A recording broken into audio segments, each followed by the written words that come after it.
السلام علیکم۔ بسم اللہ الرحمن الرحیم۔ آج کے کام کا باقاعدہ آغاز ہم حصہ غزل سے کریں گے۔ ہماری غزل نمبر 1 کے شاعر ہیں حسرت موہانی۔ غزل کی تشریح سے قبل ہم یہ جان لیں کہ غزل عربی زبان کا لفظ ہے جس کے لغوی معنی ہیں عورتوں کی باتیں کرنا یا عورتوں سے باتیں کرنا۔ غزل کی تعریف سے متعلق ہم پچھلی ویڈیوز میں مکمل بات کر چکے ہیں۔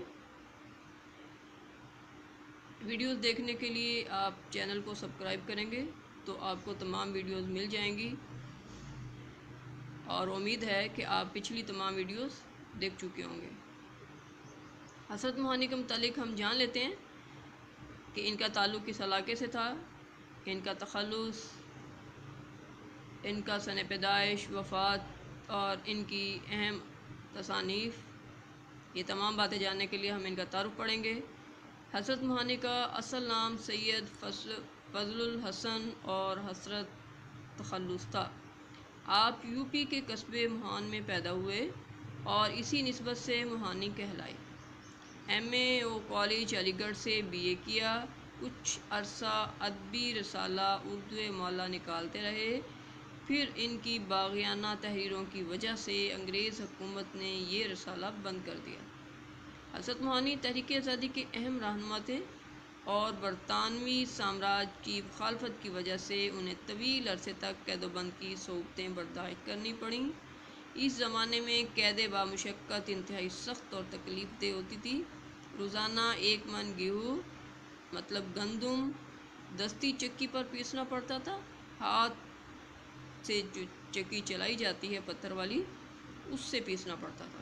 حسرت موہانی کا یہ شعر اسی زمانے کی یادگار ہے مشق سخن جاری چکی کی مشقت بھی، ایک طرفہ تماشا ہے حسرت کی طبیعت بھی۔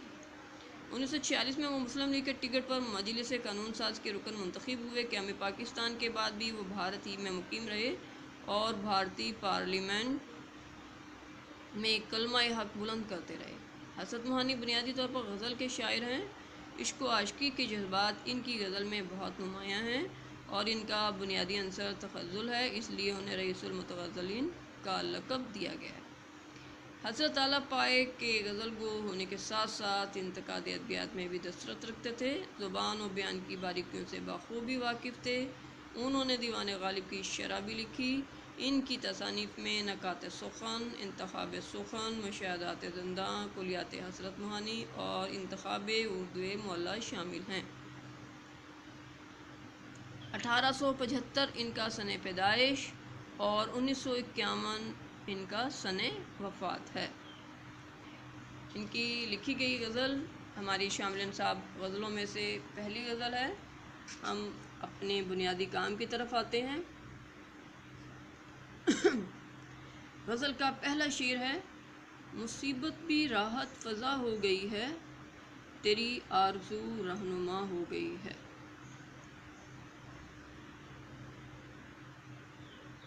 راحت فزا ہونا، سکون دینے لگی ہے۔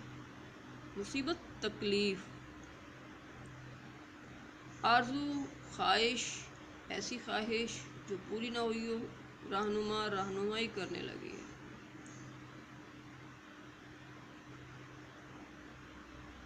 اب تو دشمن کے ارادوں پر بھی پیار آتا ہے، تیری محبت نے الفت میری عادت کر دی۔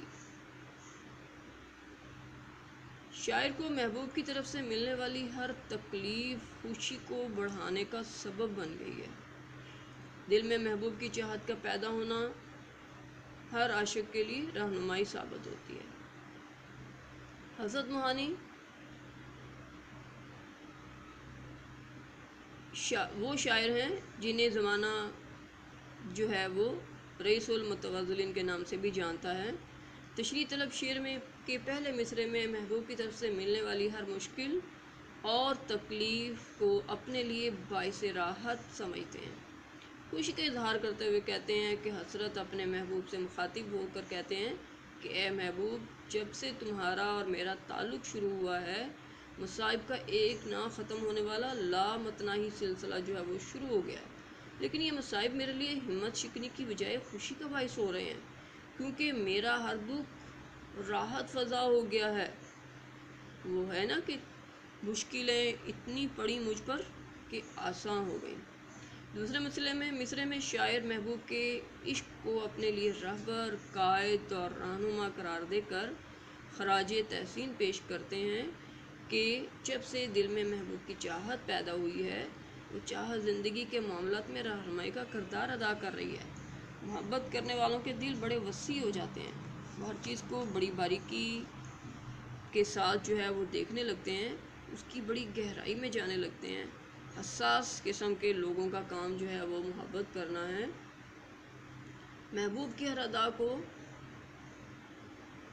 ہر جذبے کو پروان چڑھتا ہوا دیکھتے ہیں، اس لیے شاعر محبوب کی محبت، آرزو، خواہش اور تمنا کو رہنما کے طور پر لے کے چل رہا ہے اور کہتا ہے کہ میرے محبوب کی محبت جو ہے وہ میرے لیے ایک رہنما بن گئی ہے، جو مجھے مختلف کاموں کی طرف رہنمائی کرتی ہے۔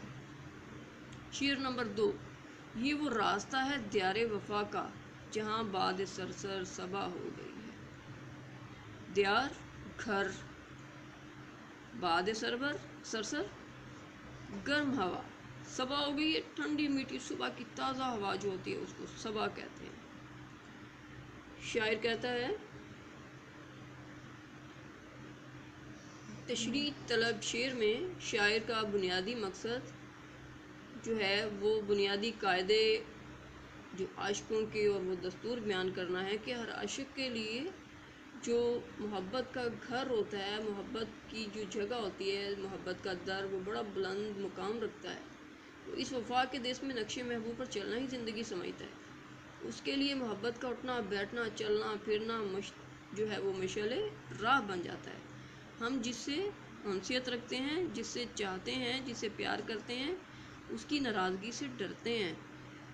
ہم جو ہے وہ چاہتے ہیں کہ وہ شخص ہر طرح سے خوش رہے، ہمارے ساتھ ہر طرح سے اس کا تعلق بنا رہے، اور ہر چیز کو سہ کر مشکل جو ہے وہ اسے مشکل نہیں لگتی، پھر اس وقت اس کے لیے ہر کام کرنا، اس سے وابستہ ہر چیز اس کے لیے آسان ہو جاتی ہے، خوشی کا باعث لگنے لگتی ہے اسے وہ چیز جو ہے وہ راحت کا باعث لگنے لگتی ہے۔ اسے لگتا ہے کہ یہ تمام کام جو اس سے وابستہ ہیں، وہ تمام چیزیں جو اس سے وابستہ، اس سے جڑی ہوئی ہیں، وہ اس کے لیے مسرت کا باعث ہیں، اس کو تقویت دیتی ہیں، اسے سکون اور اطمینان دیتی ہیں۔ اور شاعر بھی یہاں یہی ذکر کر رہا دوسرے مصرے میں کہ باد سرسر صبا ہو گئی ہے، مطلب اسے کوئی بھی مشکل نہیں لگتا۔ وہ اپنے محبوب کی محبت میں اتنا گھر چکا ہے کہ اسے ہر چیز آسان لگنے لگی ہے، اسے ہر کام آسان لگنے لگا ہے۔ وہ اس سے وابستہ تمام کاموں کو کرنا اپنے لیے تکلیف نہیں، خوشی کا باعث جو ہے وہ سمجھنے لگا ہے۔ شاعر کہتا ہے کہ محبت کا راستہ جو ہے وہ بڑا کٹھن ہوتا ہے، قدم قدم پر آزمائشیں ہوتی ہیں، لیکن اس راستے کا راہی جو ہے وہ اپنا عزم صمیم ساتھ لے کر چلتا ہے۔ اسے کوئی تکلیف، دکھ، پریشانی جو ہے وہ اسے روک نہیں سکتی، زمانہ اس کے استقلال کو ہلا نہیں سکتا۔ یہ جذبہ کسی بھی چیز میں شامل ہو جائے محبت کا، وہ چاہے محبوب کی محبت ہو یا وطن کی محبت ہو یا محبت کی کوئی بھی قسم ہو، تو یہ جذبہ انسان کو اس کی منزل تک لے جاتا ہے، اور کوئی بھی چیز جو ہے وہ پائے استقلال کو اس کے ہلا نہیں سکتی، اس کی منزل سے اسے بھٹکا نہیں سکتی۔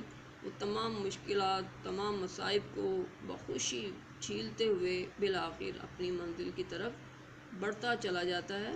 بقول غالب، وہ مزہ دیا تڑپنے کہ یہ آرزو ہے یا رب، میرے دونوں پہلوؤں میں دل بے قرار ہوتا ہے۔